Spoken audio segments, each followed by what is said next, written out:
The United States is pausing all new student and exchange visitor visa interviews, which covers a broad swath of professions, from doctors to camp counselors, while it studies how to expand screening of applicants' social media posts, according to a State Department cable obtained by the NewsHour and signed by Secretary of State Marco Rubio.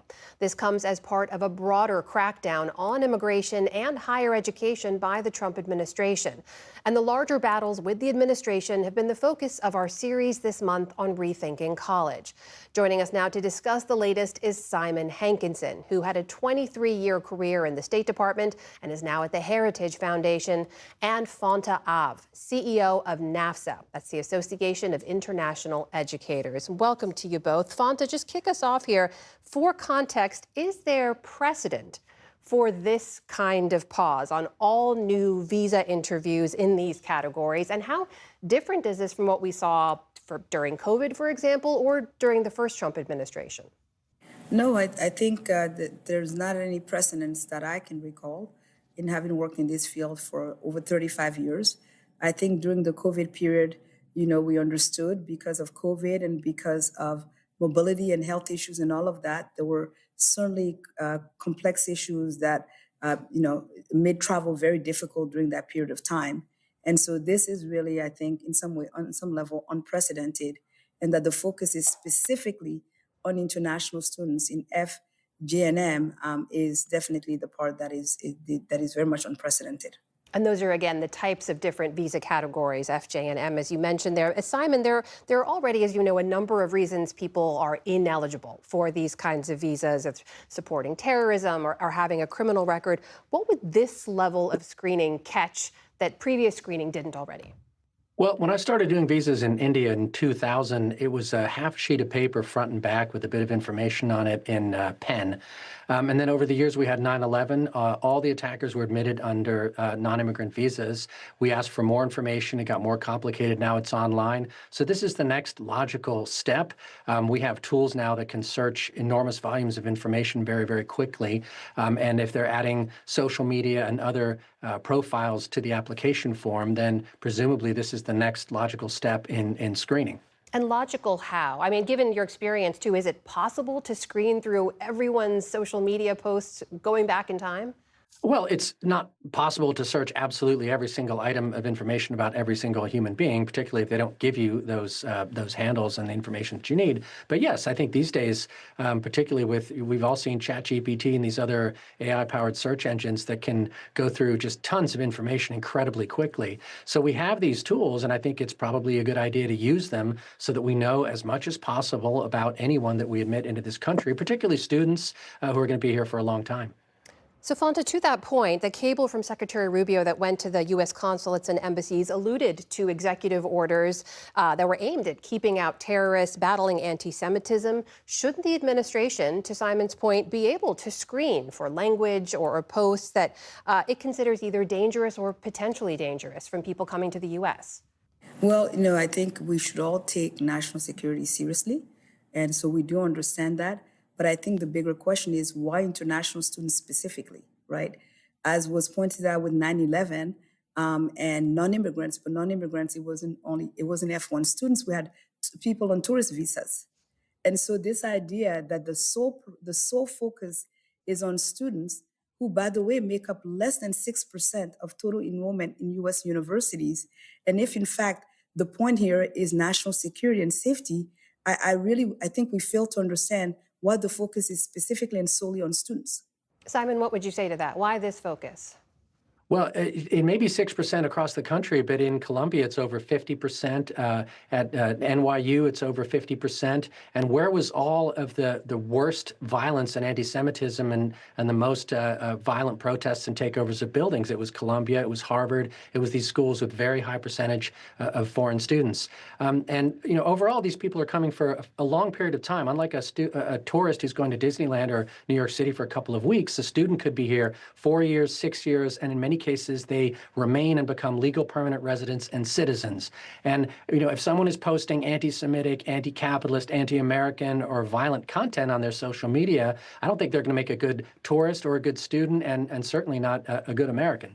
Fonta, to Simon's point, many of these students who come, and it's not just students we should mention, as we mentioned earlier, doctors, camp counselors.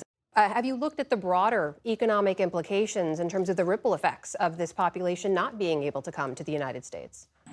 Well, we certainly have. We provide every year data on international students and the economic value of international students.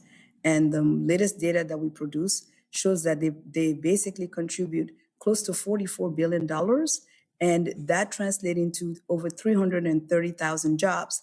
So the economic impact is not only to the universities, but in fact to the local economy and to the economy overall of this country. And the other piece that I did want to also address is this idea that yes, students are here for a longer period of time, but non-immigrant students are the most tracked of any other category of non-immigrants. The student exchange visitor information system was created to track international students. So the government knows where they're studying. The government knows every semester, every quarter, universities are required to update the system indicating that they're bona fide students. They have their addresses and all of those information. No other non-immigrant has a tracking system the way international students do. So in addition to the economic contributions that we've talked about to the economy and to the institution, we also have the fact that these are the most tracked of any non-immigrants. Simon, what's your response to that? The idea that these are already people who are tracked within the system, who have to register wherever they go, and also is that economic cost that Fonta mentioned there, is that worth it? They're two completely separate arguments. They're not particularly well tracked, and when they do fall off the system, nobody does anything. We have people in this country, 1.2 million people who have final deportation orders who have not left. We have students who've quit school, gotten jobs, and nobody's following up. Hopefully they will soon. And I think it's kind of jumping ahead a bit here to assume that all of a sudden they're not going to issue any student visas. This is a leaked cable that describes a change in processing. I think it's an improvement, and my expectation is that they will improve the efficiency as well as the transparency of the process and continue to adjudicate 500,000 student visas a year, including au pairs and professors and all the rest of the good categories, while filtering out a few of the bad apples that they'll be able to find. Fonta, separate from the economic argument, you've also said you're concerned about what this means for the diversity of viewpoints on university campuses and what this means reputationally for higher ed in America. Well, I think, again, one of the strengths of this country and what has drawn international students to this country is really the strength of its academic program and world-class education that students are able to receive in this country. And so I agree that this is a pause, but we also know with a pause, when you then add that to the other actions that have been taken over the last several months, and given the data that we have analyzed, we already saw with this spring a 43% decline in interest in the United States. This is high stake for students and their families. And so they will seek other destinations as a result of that.